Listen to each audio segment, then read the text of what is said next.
Hello. I'm a very, very, very poor person. And the reason for this is I'm a college student. So I need to learn how to budget my money. And I think I have a few tips for you. I know as fellow college students, you suffer the same problems. And you try to budget your money and get the best bang for your buck. Well, over the years, family and friends have given me a few tips on how to hold on to my money and get the best bang for my buck. So I thought I'd share some with the class. Of course, I'm sure some of you have already heard some of these tips, but it doesn't hurt to review.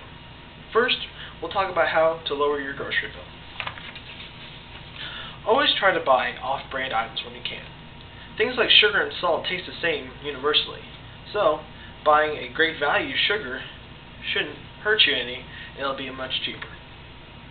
Also try to buy food for simple meals, meaning buy something like one chicken breast with a side, having one chicken breast and a side for dinner instead of having filet mignon. I know it doesn't sound that great, but it'll save you a lot of money in the long run. Also, having ramen noodles once in a while doesn't hurt anybody either. Always try to buy in bulk when you can. Now, buying a whole case of milk doesn't make sense, but buying something like cereal in bulk will be a lot helpful, and you can save it for later. Also, try to avoid eating out. You're paying someone else to cook your food, and that's expensive. It's much easier for you to buy a cheap meal and make it yourself. It's a little more time consuming, but it'll help you out in the long run. Also, try to avoid buying bottled water. Instead, buy your own bottle or a thermos to hold drinks in. It may be more expensive at first, but in the long run, it'll save you money. Before you go shopping, try to scan different stores for the sales they have, and try to go on the sales on the first day. Usually during the first day of sales, they'll have more things available for you to purchase. Also, before you go shopping, compare different stores' prices. Just because something's on sale at one store doesn't necessarily mean it's the cheapest price available.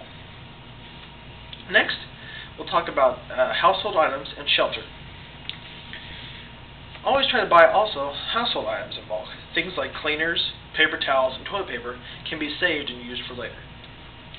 Try to buy all-purpose cleaners, something like Lysol. You don't necessarily need something that cleans sinks, and then something else that cleans toilets, and then something else that cleans your tub. You can use one cleaner, and it'll save you a bunch of money. Try to keep your electricity costs to a minimum. Doing simple things like turning off the lights or turning off the TV once you've left a room are simple things that you can do. Also, try to keep the thermostat at one temperature. Changing it constantly adds to your electricity bill.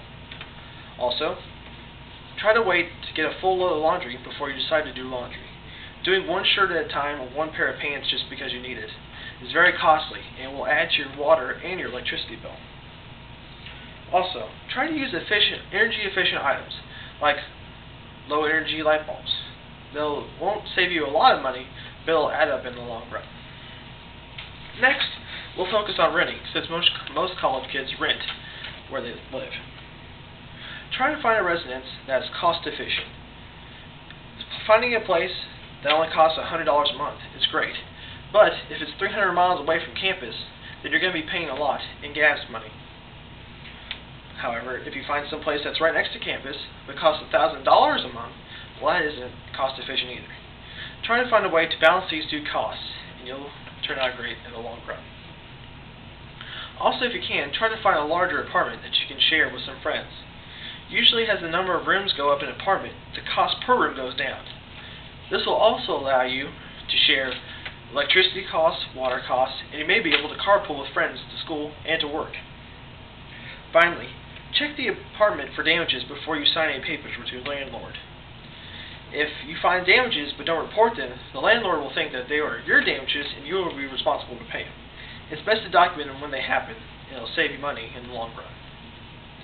In conclusion, these are just a few things I've learned over the years that my family and friends have given me, and they've been useful so far in saving money. Thank you.